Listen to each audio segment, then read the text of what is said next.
समझ अच्छा कथा समझावे का तरीका हमें मालूम बा कि ना। बहुत बढ़िया और हम एक चीज तो कह कि अगर हमें समझाए से न समझ बन तब तो फिर भगवान ही के समझाए आप सब समझबा।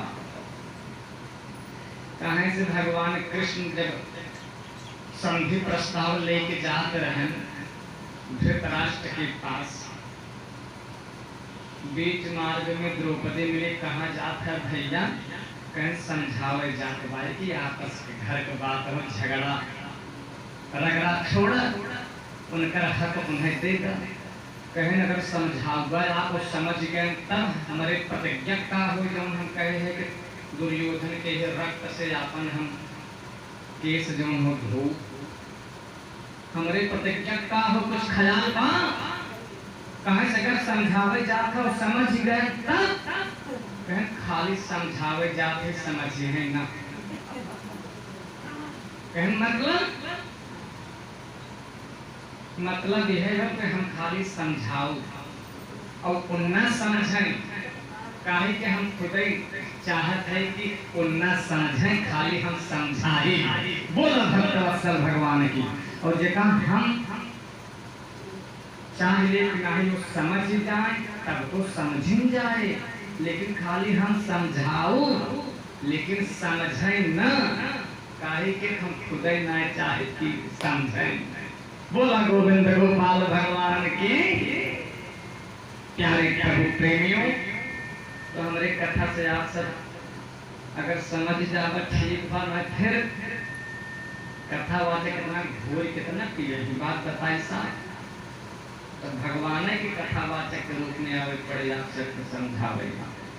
बोलिए गोविंद गोपाल भगवान की। कथा प्रेमियों,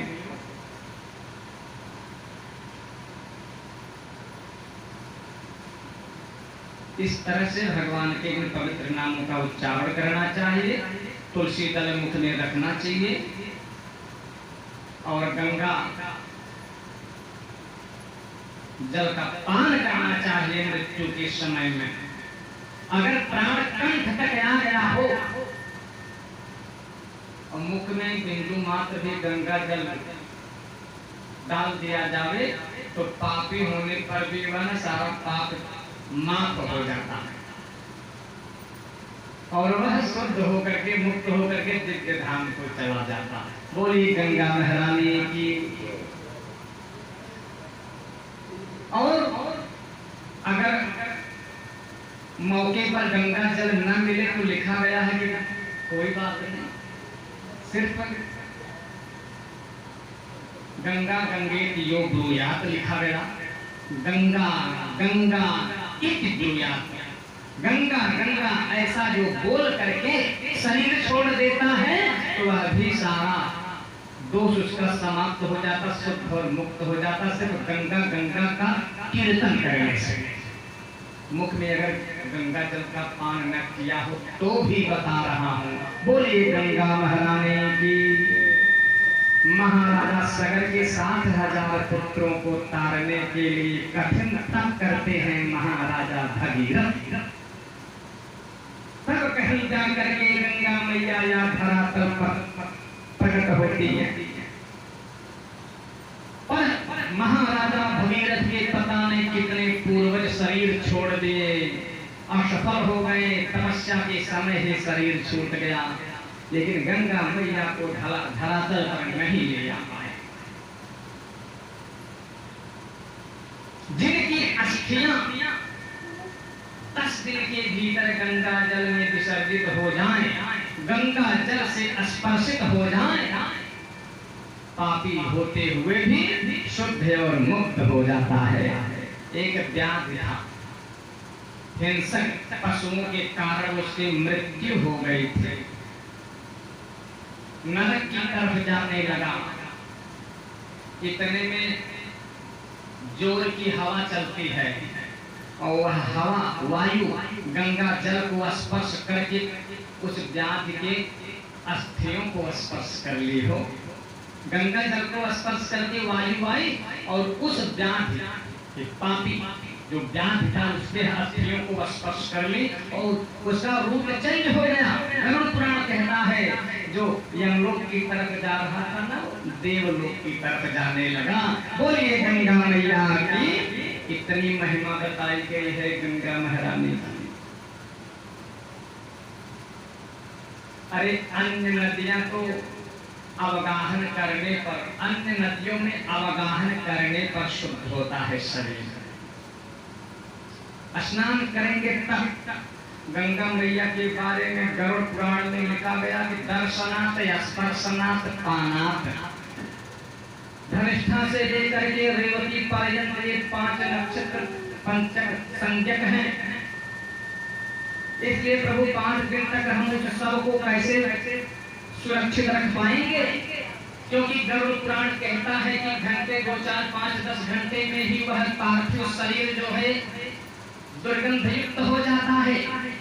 अस्पृश्य मानने लगते हैं परिवार वाले, और कोई अगर उस शरीर को स्पर्श भी कर लेता है तो घर पे जो श्रीमती जी हैं वो कहती हैं कि जाओ स्नान करके जाओ, वस्त्र को जो है बाहर निकालो, गंगा जल छिड़क के आओ, घर में तभी प्रवेश मिलेगा। इतना जिस शरीर का इतना आदर सम्मान पहले होता था, शरीर से वह प्राण निकलते ही लोगों के लिए अस्पृश्य हो जाता है, दुर्गंध युक्त हो जाता है। क्योंकि शरीर श्रीयते इति शरीरम, जो क्षण क्षण सड़ रहा है उसे शरीर कहते हैं। माता कहती है पप्पू के शरीर पे मेरा अधिकार है, क्योंकि 9 महीने पेट में संभाल के रखी। पिताजी कहते हैं खबरदार, पप्पू के शरीर पे हमारा अधिकार बा, हमरे रक्त से पैदा भवा, यही नाते हमारा अधिकार बा। माता अपन अधिकार, पिता अपन अधिकार। तब तक बीच में श्री देवी आई जाती।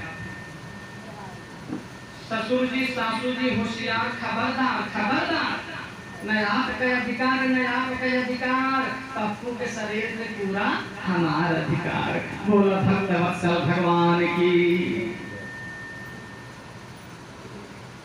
गोत्र आपन छोड़ दे, माई बाप छोड़ दे, सबके छोड़ के यही गोत्र में आए भाई के था बिना पप्पू पे अधिकार जतावे बिना। बोला भक्त वत्सल भगवान के। और एक उदाहरण दिया गया इसमें, महाराजा पांडु के मृत्यु के बाद कुंती सती नहीं होती है।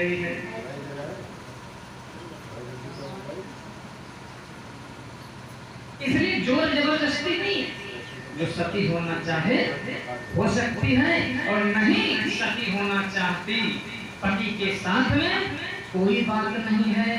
लेकिन एक चीज का ख्याल तो रखना ही पड़ेगा, सती होवे अथवा ना होवे, पूरा जीवन अपने मरे हुए पति को याद करते हुए शेष जीवन को बिताना होगा। उसी पति को याद करते रहना होगा, उसी पति के सहारे शेष जीवन व्यतीत करना होगा। पर पुरुष को मन में धारण नहीं करना होगा, यह शर्त है।